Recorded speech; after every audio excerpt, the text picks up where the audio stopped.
Hello, everyone, and afternoon, and welcome to episode 6 of the Business Lincolnshire live show. Now, the aim of these shows, as you've probably gathered by now, if you've been in the other 5 shows, is to really share with businesses across Lincolnshire and across the region advice and topics that are really affecting your business growth. Share the support that's out there and the support that's available to us as business owners across the region. If you've watched the first few shows, you'll have seen that they're a mixture of Q&A and guests joining us on the show to share their insights and their expertise and give advice that's really going to help us grow our businesses. If you want to get involved with the show on a live basis, then make sure that you actually go on the YouTube channel or the Ask the BL Live LinkedIn live show, and you can actually go in the live chat area. You'll see it to the left of the screen.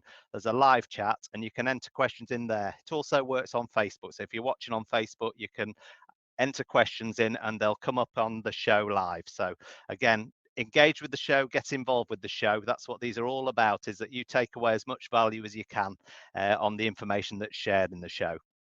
This month's show, we're going to focus on exporting. Now, over obviously the past 20 months, we've all had challenges growing our businesses, but we've also had time to reflect on different ways and different revenue sources that we can generate in. And I know for a lot of businesses, certainly in B2B sector, exporting is one of those key things. In a digital world, we all have the ability, or most of us have the ability, to be able to sell to different regions in the world. So again, exporting is a key thing. Some of you may already be exporting and want to improve the different reach that you have in your exporting, and others maybe have looked at exporting but want to get more information on how to make it a reality for your business and give yourself another revenue stream in the business. So this show, we're going to be joined by 4 guests. The first of those is Simon Murphy. Now, he's Business Lincolnshire's Internationalisation lead, and he's going to kick off the show with an overview on the diverse support on offer across the county for SMEs through the Growth Hub. And this is going to look at, then we're going to go through into 3 more growth experts. First of those is Mike Stokes. He's an export advisor, and Mike's going to discuss the key considerations for us as businesses wishing to start on that exporting journey and how best to prepare for success. We're then going to move to Heather Martin. Now, Heather's an advisor with the Department for International Trade, and she's going to talk about the funding that's available and the support, so you can get support for your export ambitions. And then finally, we're going to be joined by Andrea Collins, the Managing Director of the Export Department, and she's going to share details on the programme on offer to assist businesses who are either exporting or importing and require specialist support and guidance in navigating the often complex areas of trading and ensuring compliance with trade regulations, especially post-EU exit from Brexit. We're also going to hear about some case studies on Greater Lincolnshire businesses and how they've already tapped into this support that's available and how it's helped them expand their global footprint. So it's going to be a busy show. So let's get on with the show and start with Simon Murphy. We'll bring Simon into the show now. Hi, Simon. How are you doing? Good morning. Thank you, Richard. Okay, I'm very well, thank you. Yourself? Yeah, excellent. Thanks. Excellent. Thank you. Welcome to the. Sorry, I think we have a little delay here, but welcome to the Business Lincolnshire live show, and thank you for joining us today. The show today, as Richard has said, is aimed at introducing you to the great range of support which is available to Lincolnshire businesses through the Business Lincolnshire Growth Hub. What we want to do is encourage you as Lincolnshire businesses to think outside of the borders of the county, and to introduce you to a fantastic range of different support and different types of support we can offer you, which will hopefully be of great use to you and help in your exporting journey, whichever stage you might be at of that journey.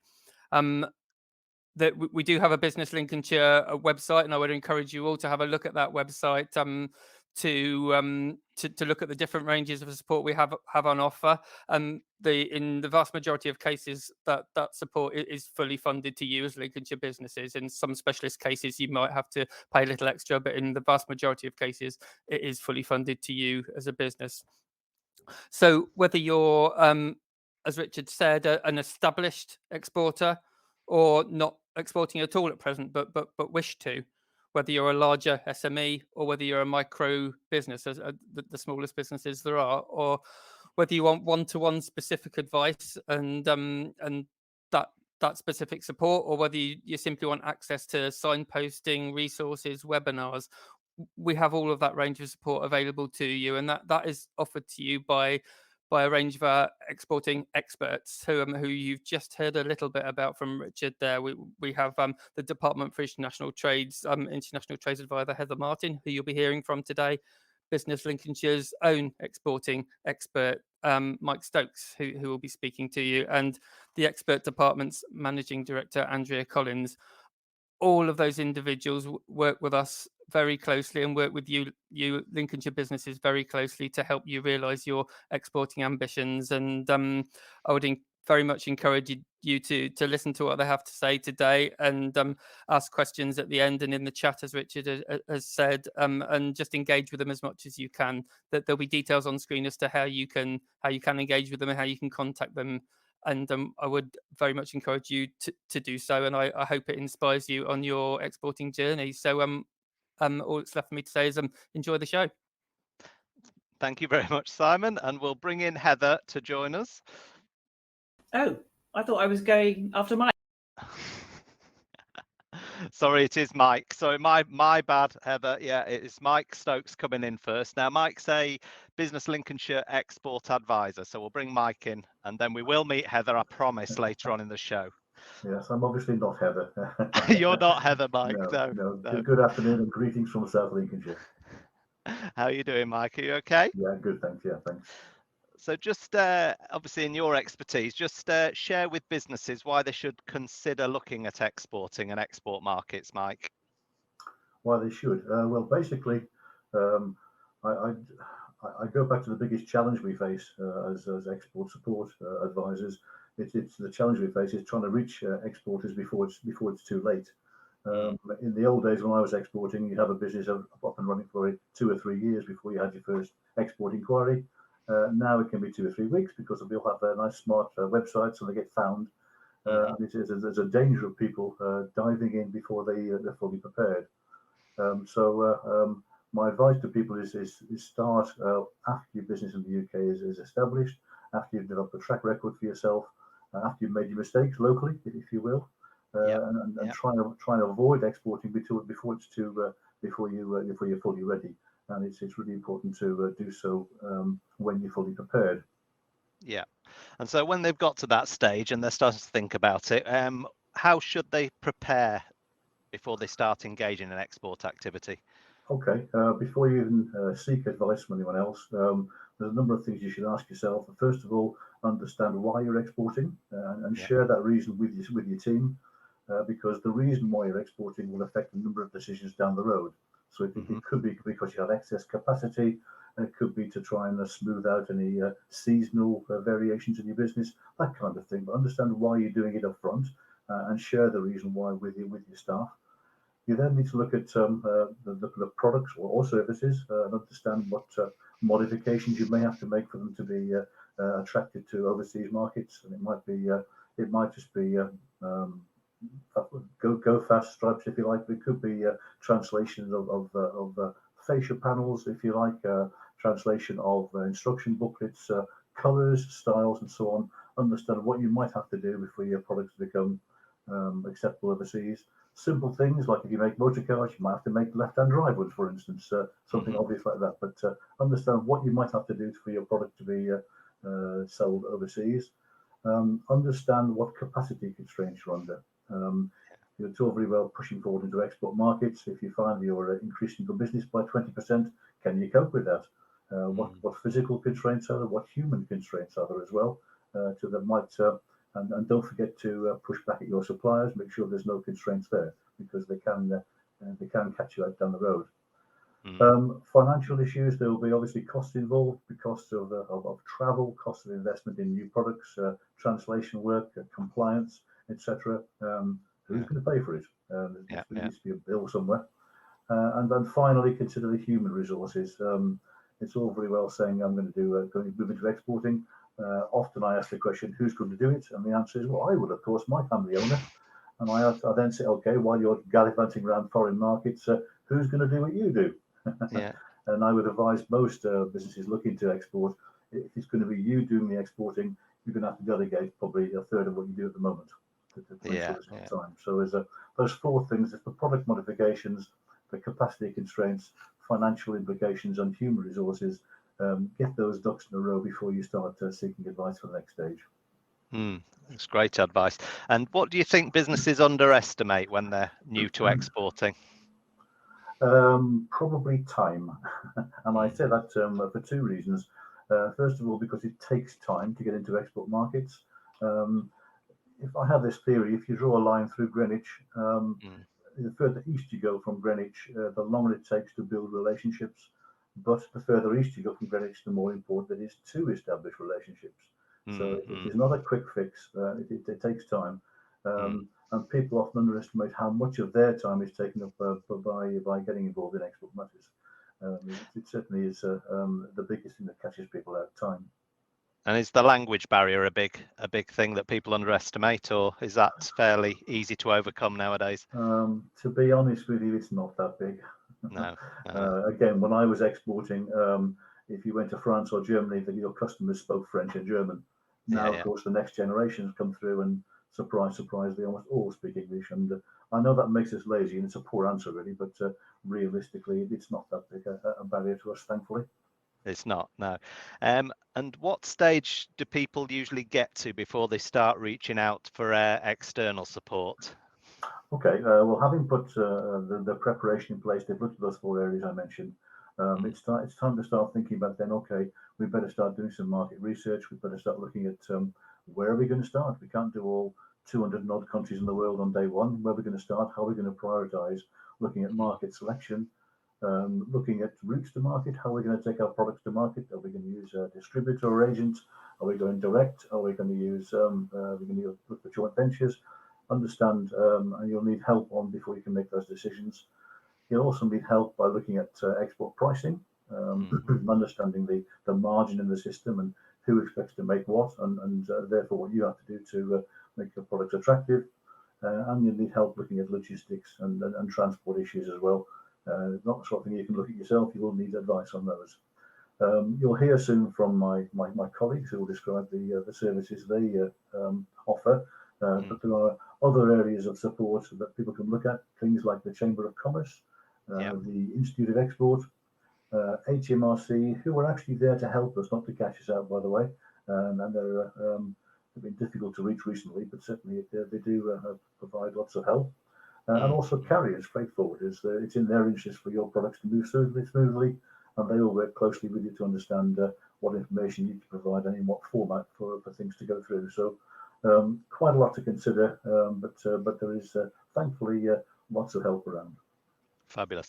And I've put your contact details on the screen there, Mike, so anyone who's watching, who's interested, can get in touch with you. And you said about all the other support. Where do you feel you fit in that support then? Right. You fit alongside that? I do indeed, yes. You'll hear from the ladies what services they offer, but I provide these days a specific post-Brexit support alongside them. And to give you an idea, I'll give you an idea of a business I've been working with, Tong Engineering, who are based in Spilsby in Lincolnshire. I worked with them a year ago to do a pre-Brexit action plan, and thankfully they were able to hit the ground running in January. But they've since come back to me with a number of specific issues, initially on the postponed import VAT accounting scheme. They wanted some advice on how that could operate to avoid them paying import VAT up front. They then sought advice on rules of origin. The agreement we have with the EU provides for no import duties, but as long as you comply with the respective rules of origin, they took some help on that. We then looked at the comparison of Incoterms, DAP versus DDP, understand the respective responsibilities of the parties. And then we had a nice little gem quite recently, actually. They decided to sell some machinery they make agricultural machinery. They decided to sell some machinery to Ireland, but they got their French supplier to send it direct. So we had the issue of what's known as VAT triangulation to consider. They ended up having to register for VAT in Ireland, and I was able to put them in touch with somebody who could help them with that process. And finally on that transaction, they said, well, wouldn't it be easy if we brought this product to the UK first? And I was able to explain to them that by bringing stuff to the UK first and then re-exporting it, the Irish importer would have to pay import duty, which is probably the nastiest thing in that agreement with the EU, actually. So there have been a number of issues specific to Brexit, which they cropped up during the year. And I provide this sort of support. And Tom are also working with DIT. They have an ongoing relationship with their advisor there. So they're taking advantage of their services while using me in a sort of a niche role. Perfect. So just before we close, and we do go to Heather this time, I promise. Yep.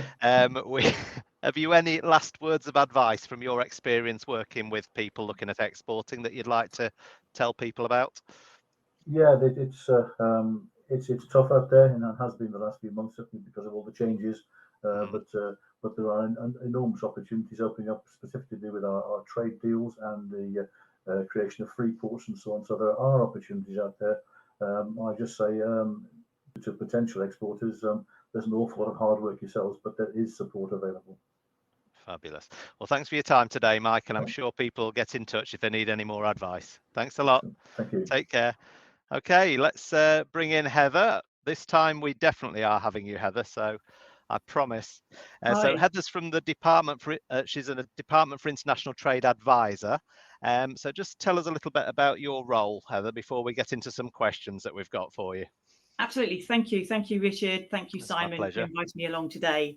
So I'm what's called an international trade advisor for Department for International Trade. And my job is really simple. I'm a local resource at the coalface helping businesses to export successfully. And I have to say, in Lincolnshire, you're extremely lucky because of the support that's available to you, whether you're looking to start, you're already growing in your export, or you've got ambitions to do. So Lincolnshire is really waving the flag for all things export related. And it's a pleasure to be on here today and sharing what I do with you now. So essentially, Department for International Trade, it's a government department set up to help businesses export. And really, we have 6 strands of support that's available to you. Don't be put off by the more corporate looking website that we have. It really is for you, whether you're looking, just exploring it and making use of all that great advice that Mike's just said. A typical day for me could be working for somebody that's just got their first export order, or it could be from a larger order, a larger organisation that's looking to tap into some of the grant funding that we've got available to them. So in Lincolnshire specifically, you've got access to 3 local ITAs or international trade advisors like me. And it's our job to really understand your business and come up with a roadmap of activity to help you export successfully. Really straightforward. And then for the newbie exporter, or what I call the accidental exporter, the one that gets an order from France or Germany or wherever, probably off their website, and they need to know what do they do next with that. And that's where we have access to our Export Academy, which is a suite of online webinars designed specifically for the newbie exporter, or the Export Academy, or the accidental exporter. And we'll really walk you through that journey from where to export, how to get paid, whether you should work with distributors or look to set up in those companies or in those countries. So really easy. It's a drop in. You book your place completely free, and you sit in front of your computer at your time. We can send you recordings, and you can really walk through the whole procedure of exporting in your own time. So that's the Export Academy. Perfect. Another strand of support is Export Live. This is a really good opportunity for peer-to-peer support. This is where it's in today's world of Zoom, etc. This is a very informal drop-in session where you're invited to sit down with usually 2 members of the team, and we look at specific topics relating to your individual business. It's a no PowerPoint presentation. It's really an opportunity to sit there with others that are on their exporting journey, just like you. And there's been some really great what I call opportunities for businesses to network with each other, and of course to learn from each other. So Export Live. There's the market research and selection. Mike touched on this earlier. Successful exporters are the ones that actually pay attention to where they want to export. Rather than export to the whole world, let's look at market selection. And this becomes really critical to the success of exporting. We have access to our trade advisors and our market selection and researchers who can actually sit down with you, look at where you are and look where you're likely to be more successful in the world by choosing your right products or services and the right areas where you'll be most successful. Apologies if you can hear my dog, it's just squeaking at the door there. That's all right. Did you hear that? It's looking at me very doe-eyed, so I'm just doing my best to ignore him. And then thought you were on the show earlier, Heather. Yeah, that's what it was. And then the other thing that we're probably recognised for right now is access to the DIT Internationalisation grant funding. Now, it's as it says on the website link, it's an internationalised fund for businesses that in England that are looking to go global. Now, just because there's a grant there, you have to make sure that it's the right fit for you. And that's really where we come into our own. My role is, and me and my colleagues, is really to sit down with the business, find out where they are, find out where they want to be, and then just check that they're the right match for this internationalisation grant. It's a very useful grant. It's a grant between £1,000 and £9,000. And in Lincolnshire, it's a 60% match ratio. So it's very valuable. And it's a grant funding that can really help a business crack the export market. And it can be used for anything to do to increase your chance of success internationally. So it could be a new website, it could be working with a digital marketing strategy, anything revenue based can be considered. And my job is to really help businesses submit a successful application. And as part of that, we go through a whole mapping exercise and create an export action plan. So lots of practical support there. And then the other explain what it can be used for again, Heather, and how people can apply for that. Okay, so you can only apply for it by going through your local ITA. So either myself or the other ITAs in the Lincolnshire area. So I'm sure Simon will give you those details, or it'll pop up later on my email address will. So some sort of recent examples of businesses that I've helped. It's paid for exhibition attendance overseas. It's helped with flights overseas. It's helped with a new internationalized website for a business. What it can't be used for is normal business type expenditure. So salary costs, capital expenditure, so on and so forth. But really, we don't make the rules. We just have to follow them with this grant funding. And our role as ITAs is to help you be successful in your application. And it does start with a conversation. So that's the application process starts with the conversation with you. And then what sort of evidence does the business have to provide after that? Okay, that's a good question, because sometimes when you apply for a grant funding, it feels like you've got to give away your left lung or something. It's a simple to apply for application grant. It's something you do yourself. It's a self-service, and it would take about 20 minutes to submit the application once you're ready. But it starts off with a conversation with an ITA. You get sent a link to take part in an online diagnostic that will throw back some results, which some businesses find really useful anyway, because it shows them where they've got some gaps in their own business operations. And then from the basis of that diagnostic, we help them submit a compelling application for the grant funding. Perfect.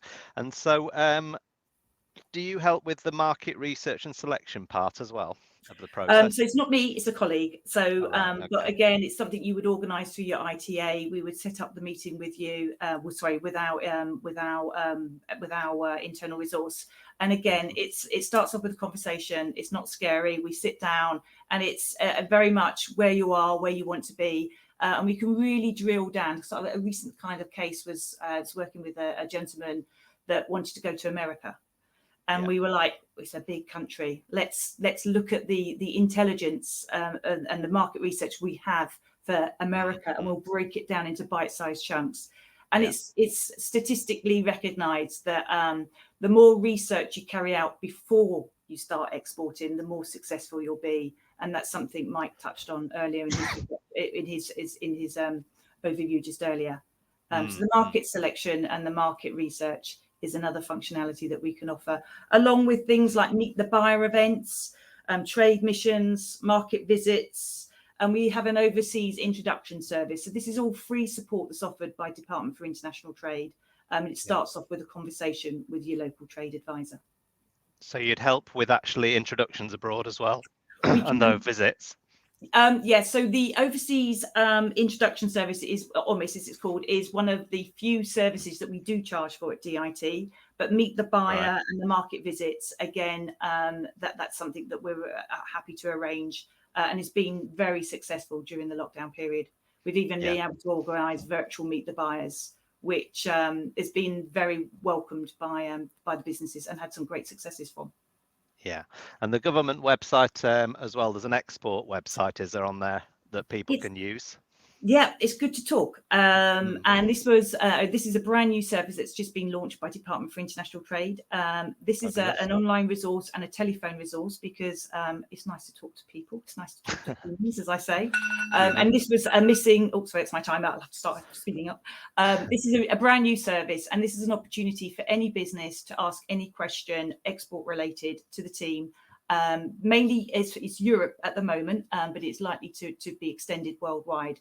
And you can do it online or telephone, and they're there to help us as well as ITAs, but it's also an external resource, and it's getting very positive feedback, because we're at the end of the phone, but sometimes business might need a question answered more quickly. Amazing, that's really good. And if people want to get in touch with you, I'll just put some contact details up there. You can email Heather, and then you can even connect with her on LinkedIn. She was happy to share her LinkedIn details, so people can connect on LinkedIn as well. So finally, just finish with why you feel that businesses should engage with the DIT. Because we are I've only been with them a year, but they are the golden jewel in the world of business support, because they are there to help businesses export successfully. But I'm on a mission to change the perception. It's, we're very friendly, approachable, and knowledgeable, and we're backed up by a huge amount of expertise and talent at central, locally and nationally and internationally. So it's all there to take advantage of. People just need to tap into it. Yeah. Lovely, Heather. Well, that's really interesting, and thanks for your time. And we will, I'm sure people will be in touch. They've got the contact details there, so get in touch with Heather if you've any questions to ask direct to her. That's fabulous. Thanks a lot, Heather. Right, we'll now move along to Andrea. We're going to meet Andrea Collins. As Andrea is the Managing Director of the Export Department, and is going to share some more advice with us on exporting. So let's meet Andrea. Hi, Andrea. How are you? Hello, Richard. I'm good. How are you? Very well. Very well. Thank you very much. Yes. So just tell us a little bit about your role at the Export Department and some of the programs that you offer to support people. Yeah, so the Export Department, we're a small consultancy practice that help companies to expand their brands overseas through export, but also to take their supply chains global through import as well. So we're a small team of support staff and also some specialist consultants who I kind of head up, if you like. In terms of our private client work, we do a lot of export management. So we technically give a dedicated export manager to a company who helps them achieve a specific objective, be that to break into a new market or to adapt their product for a new market, some kind of measurable goal. But we get involved in everything from basic advice and guidance and signposting right the way through to entry into a new market, if you like, making sure that they meet the regulatory requirements of that market. Oh, fabulous. And one of the programs you run is the Empowering SMEs program. Can you just tell us a bit more about that? Yes, so the Empowering SMEs and International Trade program, why it's international trade and not just export, is because it is custom for or custom made, designed for importers and exporters. So, you know, we have, in terms of volume, we have something like 10.1% of SMEs export and 9.8% of SMEs import. So it's kind of balanced. So we feel that we need to be supporting both parties. But it's a programme of support that's fully funded by the East Midlands Growth Hub Cluster. So there's nothing for clients to pay. And it's a programme of one-to-one support and also peer support as well. So we've got 3 different offerings for one-to-one support. We can run basic international trade clinics, and then we have deep dive sessions, and then we have an export manager programme for a lucky 22 clients across the regions, if you like. And then we also have our international trader network and support sessions, which is a programme of peer support where we meet virtually over the course of 6 sessions, and we explore a different challenge and a different opportunity at each one of those. And we'll bring in specialist speakers and moderators as the subject matter dictates. Brilliant. And so how do companies actually access this report if they're interested and want some support? Are there eligibility requirements? What do they have to do as the application?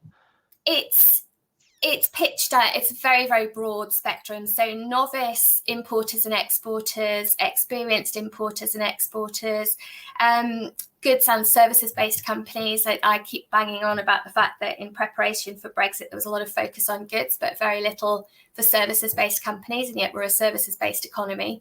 And so our services companies have been left high and dry to a certain extent, even though they are impacted by EU exit.